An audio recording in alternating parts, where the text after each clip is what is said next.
El lago olía a humo de carbón y a hierba recién cortada, y la voz de mi padre se extendía sobre ambos aromas.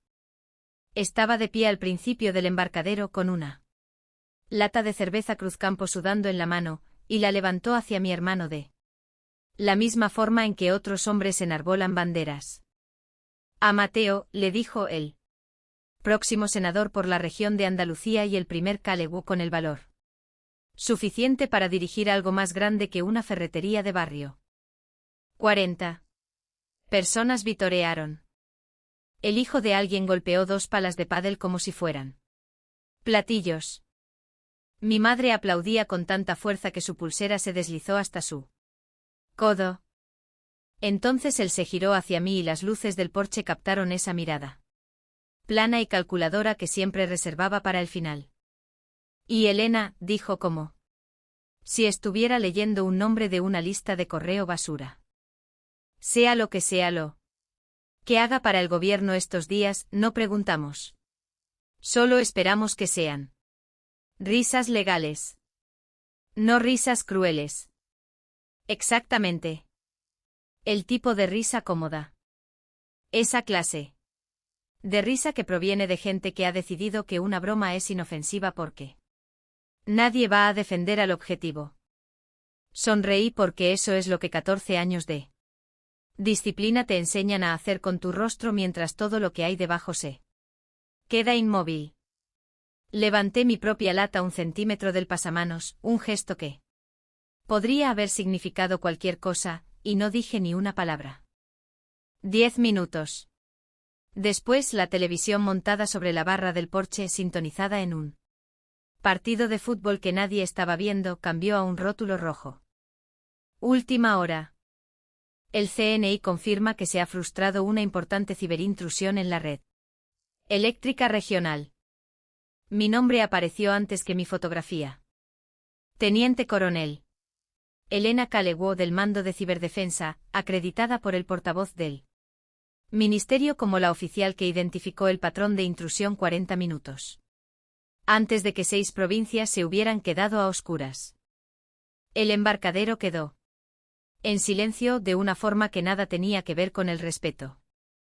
La lata de cerveza de mi padre se detuvo a medio camino de su boca. La mandíbula de mi hermano hizo un gesto pequeño e involuntario. Nadie dijo felicidades. Nadie dijo nada en absoluto, lo cual es en sí mismo una forma de confirmación de que en mi familia el silencio nunca fue paz. Era solo el sonido en el que se toman las decisiones. Mi nombre es Elena Calegu. Tengo 34 años. He pasado la mitad de mi vida adulta defendiendo un país que nunca me ha preguntado quién soy, mientras pasaba la otra mitad intentando ganarme esa pregunta por parte de las personas que comparten mi sangre. Esta noche finalmente entendí que no había ninguna versión de mí que mi padre fuera a presentar con orgullo. Solo había una versión que él podía tolerar no mencionar. Quiero contarles cómo llegué desde aquel embarcadero a una sala de audiencias en el Congreso de los Diputados. Porque la historia intermedia no trata realmente sobre un ataque a la red eléctrica, una campaña política o una disputa familiar por una casa de campo. Trata sobre lo que sucede cuando las personas que se supone que deben amarte deciden en silencio a lo largo de los años que tu valor es negociable y sobre lo que ocurre cuando finalmente dejas de negociar. Crecí como la segunda de 2 hijos. En una casa donde el éxito era la moneda de cambio, pero solo a uno de nosotros se le permitía gastarla. Mateo nació buscando una audiencia. Yo nací observando la sala. Mi padre, Gerardo Calegu, construyó una empresa de suministros de construcción partiendo de un solo almacén de madera y nunca dejó que nadie lo olvidara. Medía a sus hijos como medía los contratos, por lo que podían exhibirse. Mateo debatía. Mateo se presentó a delegado de clase. Mateo tenía esa clase de encanto fácil que hacía que los profesores pasaran por alto sus notas. Mediocres, porque el carisma se nota en un boletín de calificaciones incluso. Cuando no hay nada más. Yo practicaba atletismo. Programaba código antes de que eso fuera algo que nadie en mi pueblo entendiera como valioso. Me clasifiqué para las finales regionales de los 400 metros la misma semana que Mateo tenía un torneo de debate en Madrid, y mi padre lo llevó en coche 3 horas de ida y 3 de vuelta, y le alquiló una habitación de hotel para que pudiera descansar. Antes de las finales, yo estaba en el podio en Sevilla con una medalla de plata al cuello y escaneaba las gradas buscando un rostro que nunca apareció. Mi madre llamó esa noche. Tu padre tenía un asunto de trabajo, cariño, dijo con el tono que usaba para todas las explicaciones que en realidad no eran explicaciones. Tenía 16 años. Ese fue el año en que aprendí que el amor en mi casa venía desglosado, y rara vez yo estaba en la factura. Hay una versión de aquel verano que todavía guardo con detalle preciso. De la forma en que guardas el olor de un pasillo de hospital o el sonido de un teléfono sonando demasiado temprano. Mi medalla de plata llegó en una pequeña caja de terciopelo que el instituto envió por correo semanas más tarde, porque yo me había ido antes de la ceremonia para coger un autobús de vuelta al trabajo. Cuando llegó, la puse en la encimera de la cocina donde mi padre pudiera verla. Estuvo allí durante 4 días junto al correo y una pila de facturas sin pagar hasta que mi madre finalmente la guardó en un cajón para hacer espacio a una fuente de horno. Nadie preguntó a dónde fue. Yo tampoco pregunté, estaba aprendiendo que preguntar solo confirmaba lo poco que les costaría dar la respuesta. El trofeo del segundo puesto de Mateo, del mismo torneo de debate por el que mi padre condujo 3 horas, estuvo sobre la repisa de la chimenea durante 6 años. Solía pasar por delante de camino a la cocina y contar el polvo que nunca tuvo la oportunidad de asentarse sobre él.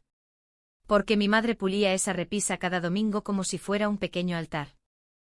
Fui a la academia militar con una beca completa porque era la forma más rápida de salir de allí y la más clara de volverme innegable. Me dije a mí misma que sí construía un historial lo suficientemente sólido, eventualmente ahogaría cualquier cálculo silencioso que mi padre estuviera haciendo sobre qué hijo merecía el gasto del billete. Me equivoqué sobre eso durante mucho tiempo. Solo que aún no lo sabía. El ejército tomó eso en mí que siempre había estado observando la sala y le dio un propósito.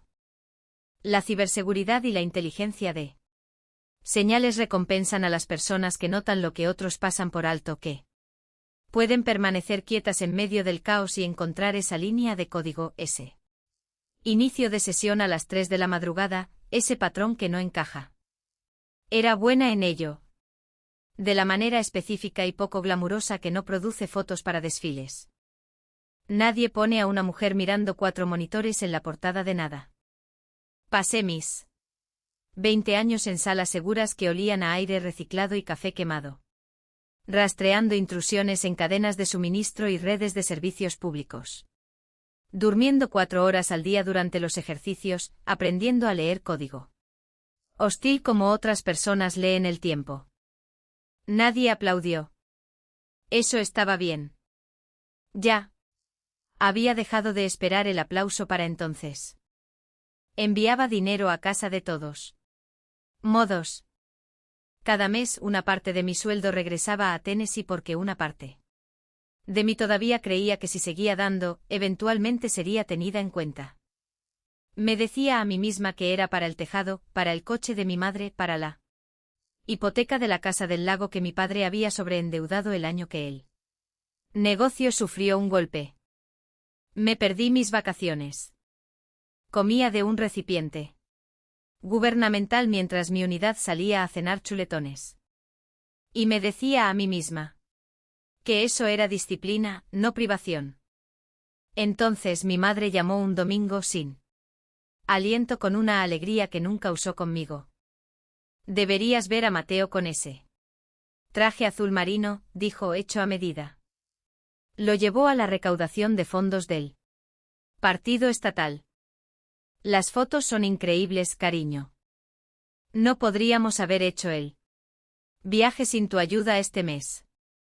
Me quedé en mi cocina con el teléfono contra la oreja e hice el cálculo en voz alta en mi cabeza antes de poder detenerme.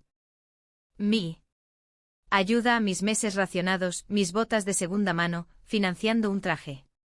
Para una recaudación de fondos a la que no fui invitada. No grité, no expliqué nada. Simplemente dejé de enviar dinero el mes siguiente sin decir una palabra y esperé a ver si alguien notaba el silencio de la misma manera que nunca notaron el sonido de mis intentos. Mi padre llamó 2 semanas después.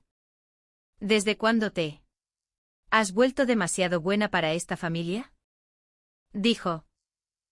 Mantuve el teléfono a unos centímetros de mi oreja y dejé que la acusación se quedara allí como algo derramado que nadie iba a limpiar. Simplemente estoy aprendiendo límites de la persona que me enseñó lo que sucede sin ellos, dije, y colgué antes de que pudiera convertirlo en un debate que él pudiera ganar. La familia que realmente encontré llegó más tarde en un edificio de oficinas reconvertido cerca de Wiesbaden durante un ejercicio conjunto que se volvió real a mitad de semana. Cuando un intento de intrusión real golpeó la red ferroviaria de una nación aliada en mitad de la noche. Mi mentora allí era una contratista civil llamada Odalis Ferris. Perspicaz, imperturbable ante los rangos, la clase de persona que llevaba haciendo esto desde antes de que la mayoría de los coroneles supieran lo que era un cortafuegos. Me interceptó después de una sesión informativa donde 3 hombres habían pasado por encima de mis conclusiones y luego las habían repetido como sus propias conclusiones 20 minutos después. Dejaste que eso sucediera, dijo entregándome un café que no había pedido. Dejé que el trabajo hablara, dije. El trabajo no habla en una sala llena de gente que ya ha decidido quién es el inteligente. Ella dijo, no confundas la paciencia con la invisibilidad. No son el mismo animal. Todavía no la entendía. Ya lo haría. 3 noches después, durante el incidente en vivo, una analista junior llamada Priyanka Mehta se bloqueó ante su consola cuando el malware comenzó a reescribirse a sí mismo más rápido de lo que ella podía rastrear. El tipo de momento que no es peligroso como el combate es peligroso, pero es peligroso de una manera que acaba con carreras y, en el peor de los casos, corta la luz y el agua a unos cientos de miles de personas. No le grité. Deslicé mi silla, puse mis manos junto a las suyas en el teclado y la guié para aislar el proceso con una voz que mantuve plana a propósito porque el pánico es contagioso y la calma también. Lo atrapamos a las 4:12 de la mañana con 11 minutos de sobra. Priyanka lloró un poco después en el pasillo y se disculpó por ello. Le dije que las únicas personas que nunca casi pierden los nervios en este trabajo son las que no entienden lo que realmente está en juego. Se rió a pesar de sí misma. Ese fue el momento en que entendí lo que Odalis quería decir. Esto, el pasillo cansado. El agotamiento compartido, el no estar sola en ello. Esto era familia de una manera que mi familia real nunca había logrado ser. Nadie allí necesitaba que me explicara. Me habían visto trabajar. Esa era toda la explicación. Fui a casa para un puente largo esa primavera, principalmente para ver a mi madre, y terminé en el desván buscando una caja de fotos de la infancia que ella juraba haber guardado. Lo que encontré en su lugar, detrás de un columpio de porche roto y una caja etiquetada como luces de Navidad, fue una caja de cartón manchada de agua con mi nombre en la caligrafía de bloque de mi padre. No un nombre, una etiqueta de inventario. Miscelánea. Dentro, mi medalla de plata. De las finales estatales. La cinta se había vuelto gris. Una carta de felicitación de mi primer comandante de batallón doblada en cuartos como una lista de la compra. Las placas de identificación de mi abuela de su tiempo como enfermera del ejército en Corea, que ella misma me había dado el verano antes de morir, diciendo, tienes la misma mirada que ella tenía en sus ojos. Esa que no necesita el permiso de nadie. Y en el fondo, doblada casi por la mitad, mi menciona la estrella de bronce, la que envié a casa el año que ascendía capitana, todavía esperando después de todo, que pudiera ganar 30 segundos de una llamada telefónica que no fuera sobre Mateo. Me senté en el suelo del desván durante mucho tiempo. No lloré. Algo más allá del llanto se había instalado años atrás, y lo que quedaba era más silencioso y más duro. Como una decisión que había estado esperando suficiente evidencia para finalizarse. No puse la caja de vuelta donde la encontré. Me la llevé conmigo. Fue la primera vez en mi vida que decidí que lo que mi familia descartaba, yo sería la encargada de conservar. La carta llegó al buzón de mi unidad aquel otoño. Reenviada a través de 3 capas de rutas postales, con la letra de Mateo, la cursiva curva y confiada de un hombre que nunca había tenido que preocuparse de si una petición sería atendida. Estaba a 3 meses de lanzar su campaña para el Senado y necesitaba, escribió, un poco de cobertura, un respaldo, o como mínimo una sesión de fotos de la heroína residente de la familia. Porque sus encuestas internas mostraban que los veteranos respondían bien a la credibilidad militar. Incluso prestada. Nada sobre si estaba a salvo. Nada sobre si todavía estaba en el extranjero. Solo una petición envuelta en la palabra familia, como si todavía significara algo entre nosotros. No respondí a esa carta. La quemé en un cubo de basura de acero detrás de nuestro edificio. Y un compañero de equipo llamado Cole, que había perdido medio pie por un artefacto explosivo un par de despliegues antes y tenía talento para encontrar el humor en los montones de ceniza, me lanzó la mitad de una barrita proteica y preguntó, ¿malas noticias de casa? Ninguna noticia, dije. Solo una factura. Se rió porque entendió exactamente a qué me refería sin necesidad del resto de la historia. Esa es la otra cosa sobre la familia que construyes en lugar de aquella en la que naces. No tienes que explicar la herida. Por lo general, ellos tienen una a juego. El problema real comenzó esa semana. La campaña de Mateo necesitaba un momento más grande que una sesión de fotos. Un programa de televisión emitió un reportaje sobre los ciberhéroes olvidados de la patria. Y allí estaba mi hermano sentado frente a un presentador amable describiendo en primera persona, con una emoción practicada, los detalles operativos exactos de la intrusión en la red eléctrica que yo había liderado.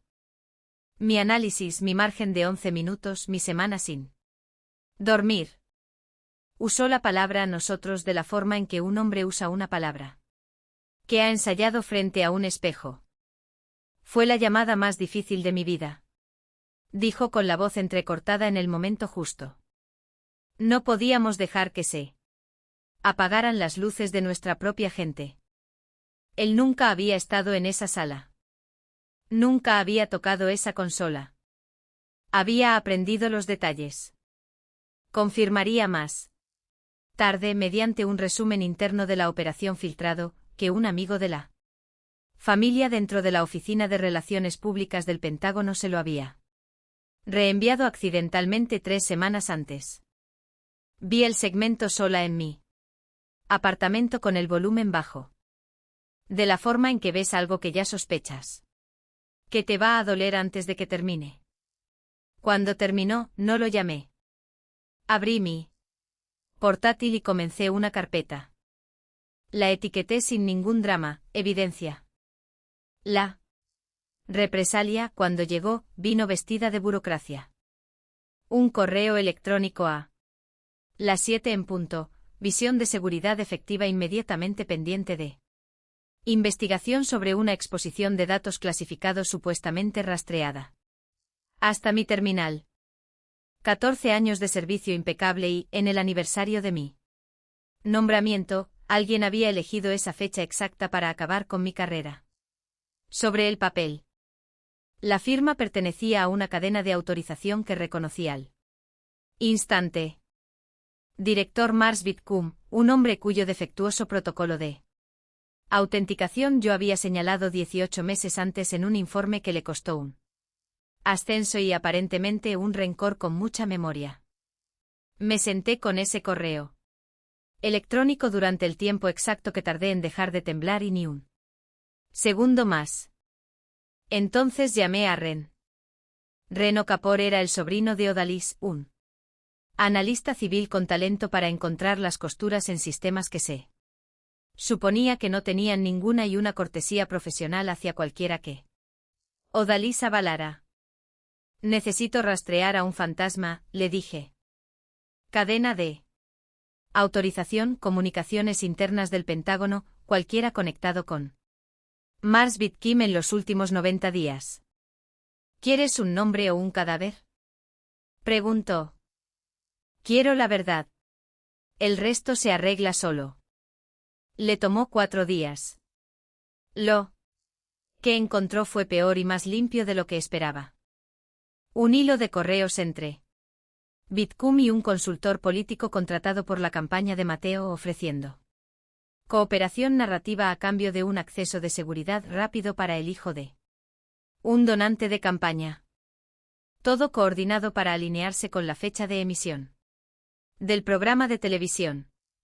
Las huellas de mi hermano estaban por toda la coreografía, aunque su nombre no estuviera en el papeleo. Y luego, al final del hilo, enviado sin comentarios desde una dirección externa que reconocí al instante como la de mi padre, un párrafo que él había escrito sobre mí sin que nadie se lo pidiera, meses antes. Describiéndome en lenguaje clínico a un hombre al que aparentemente había estado cortejando discretamente para el futuro político de Mateo, siempre ha luchado con la autoridad que no eligió ella misma. Emocionalmente rígida, propensa a reaccionar exageradamente cuando no recibe crédito. Podría valer la pena vigilarla si se convierte en una responsabilidad para la campaña. Lo leí 2 veces. No necesité una tercera. Mi padre no solo había fallado en defenderme. Le había entregado a un extraño el lenguaje exacto que un extraño necesitaría para desmantelarme. Porque era útil. Para el hijo al que siempre había estado orgulloso de explicar. No dormí esa noche, pero no por dolor, sino por claridad, que es una forma diferente de estar despierta. Si alguna vez has pasado años financiando silenciosamente, excusando silenciosamente, haciéndote más pequeña para que el foco de atención de otra persona pudiera permanecer brillante, ya conoces el agotamiento específico que estoy describiendo. No es dramático. Nadie ve qué sucede en tiempo real. Solo se acumula factura tras factura, llamada perdida tras llamada perdida, hasta que un día miras el total y te das cuenta de que has estado pagando una deuda que nunca debiste. En los días previos a la audiencia, la presión no llegó toda a la vez. Llegó de la forma en que lo hace la mayoría de la crueldad institucional. Educadamente en incrementos, cada uno lo suficientemente pequeño como para sobrevivir por sí solo. Primero fue un correo electrónico cortante de personal, pidiéndome que entregara voluntariamente mi placa mientras duraba la revisión. Redactado tan suavemente que casi sonaba como un favor. Luego fue una llamada de un número desconocido, un periodista buscando una cita sobre preocupaciones dentro de la unidad respecto al juicio de la teniente coronel Calewo. Preocupaciones que cuando Ren obtuvo los metadatos, se rastrearon hasta un aviso anónimo presentado 2 días después de que el estratega de campaña de Mateo hiciera una llamada a la redacción de ese mismo periodista. Luego fue el Silencio de personas que solían saludarme por mi nombre en el pasillo. El silencio particular de colegas que han decidido que la proximidad a ti ahora podría ser una responsabilidad. Cada paso por separado podría explicarse. Juntos formaron una forma que reconocí al instante porque me había pasado una infancia aprendiendo a leerla. La arquitectura silenciosa de ser borrada por personas que nunca tuvieron que alzar la voz para hacerlo. Seguí trabajando de todos modos. Construí la carpeta. Verifiqué cada documento 2 veces porque entendí entonces que la primera persona que pierde la compostura en una pelea como esta pierde la pelea, y yo no tenía intención de perder. La audiencia estaba programada para un martes ante un subcomité del Senado que revisaba la integridad de las autorizaciones de seguridad a la luz de las recientes irregularidades, la frase institucional educada para un escándalo que nadie quería nombrar todavía. Solicité testificar. Whitcomb se sentó en primera fila con el uniforme de gala. Las medallas dispuestas como una armadura. Mateo se sentó 2 filas más atrás. Con un traje que costaba más que mi sueldo mensual, flanqueado por 2 miembros del personal de campaña que no paraban de mirar sus teléfonos. Mi padre no asistió. Mi madre sí, sola al fondo, retorciendo un programa de papel en una bobina apretada. Caminé hacia el micrófono con mi uniforme de servicio. Sin notas, sin teatralidad de carpetas. Dejé que la sala se calmara antes de hablar. Durante 14 años, serví a este país sin pedir reconocimiento, dije. No estoy aquí hoy porque lo quiera ahora. Estoy aquí porque la ausencia de reconocimiento fue utilizada como arma contra mí, y creo que este comité debería entender exactamente cómo se hizo. Lo expuse en orden. El resumen de la operación. Filtrado a una entrevista televisiva. La autorización para el arreglo narrativo. La revisión de seguridad presentada en el aniversario de mi nombramiento por un hombre al que yo había avergonzado profesionalmente 1 año y medio antes.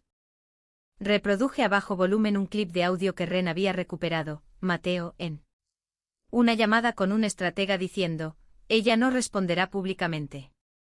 Nunca lo hace. Esa es la ventaja de usar su historia en lugar de pedirle permiso. La sala no jadeó. Se quedó quieta de la forma específica en que las salas se quedan quietas cuando se dan cuenta de que una mentira acaba de perder el equilibrio. La mano de Whitcomb se movió para enderezar un cuello que no necesitaba ser enderezado. Mateo miró un punto en la alfombra como si pudiera ofrecerle una salida. No alcé la voz ni una vez.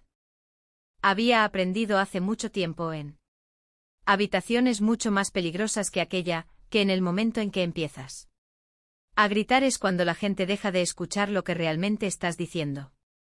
Dejé que la evidencia hiciera lo que hace la evidencia cuando finalmente se le permite. No estoy pidiendo simpatía a este comité, dije al final.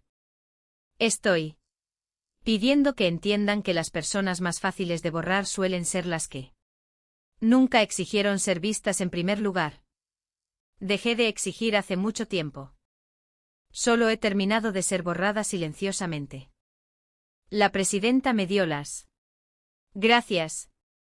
La sala no aplaudió. Las audiencias rara vez permiten eso, pero el silencio posterior tuvo un peso diferente al silencio en aquel embarcadero en julio. Aquel silencio había sido desprecio. Este era un ajuste de cuentas. Whitcomb dimitió antes de que terminara el mes, antes de que concluyera la revisión formal. La campaña de Mateo no sobrevivió al ciclo de noticias. Se retiró 11 días después citando consideraciones familiares, lo cual fue, a su manera, la primera frase honesta que había dicho públicamente en meses. Mi padre me llamó 2 veces. Dejé que ambas llamadas fueran al buzón de voz.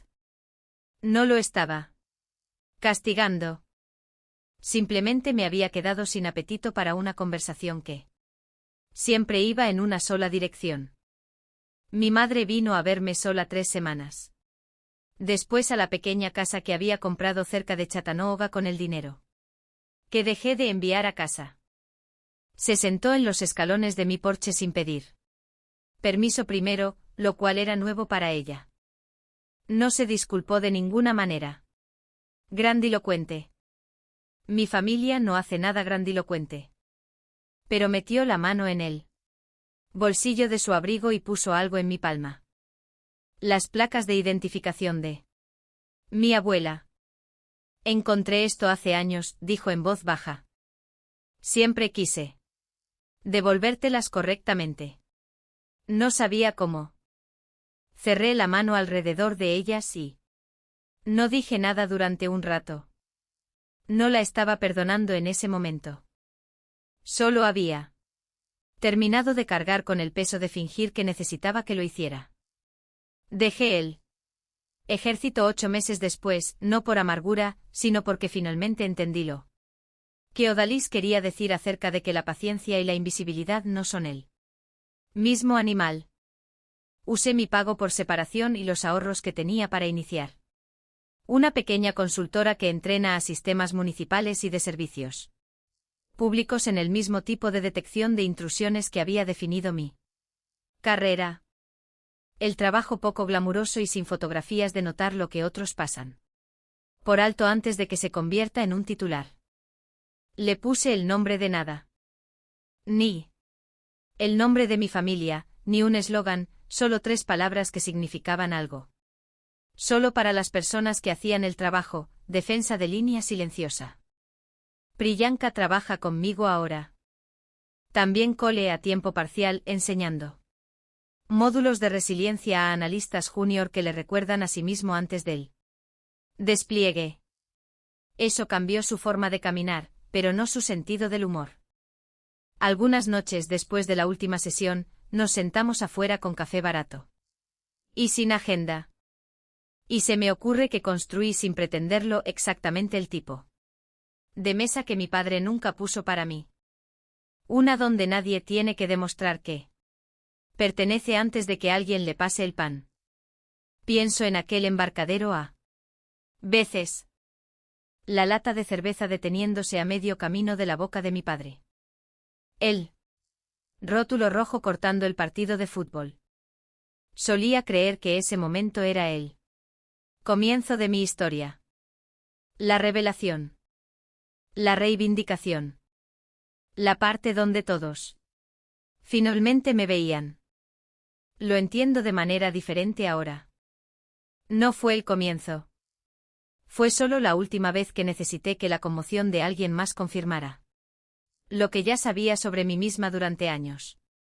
Si has pasado tu vida intentando ganarte una versión de amor que sigue moviendo las porterías, quiero que escuches esto de la forma en que finalmente tuve que aprenderlo. El aplauso nunca fue el punto. La paz lo era.